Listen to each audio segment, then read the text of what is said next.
Welcome to the Slop Farm. Enjoy the video.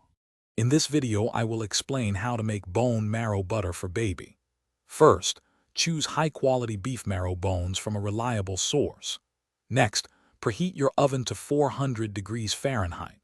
Roast the bones for about 15 to 20 minutes until the marrow is soft and easily scoopable. This initial step ensures the marrow is perfectly tender and ready for the next stage of preparation, providing a nutrient-dense base for your baby's butter. Once you've scooped out the warm, tender marrow, it's time to combine it with butter. Take 1 stick of high-quality unsalted butter, softened to room temperature. Place both the marrow and butter into a food processor, or use a fork for a more rustic approach.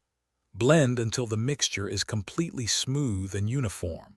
This creates a rich, creamy butter that's easy for your baby to enjoy and digest.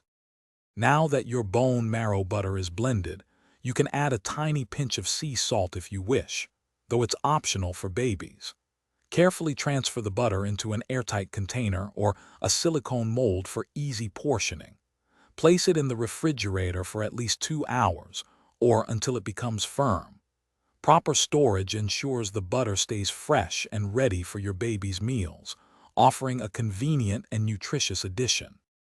When serving, spread a small amount of this nutritious bone marrow butter on toast, mix it into steamed vegetables, or blend it into your baby's purees. Always introduce new foods gradually and observe your baby for any signs of allergies. This butter is a fantastic way to add healthy fats and nutrients to their diet. Also, remember to check the description below for a link to the Owala water bottle and other great deals. Enjoy making this wholesome treat for your little one. Thanks for watching. Consider subscribing if we helped you today.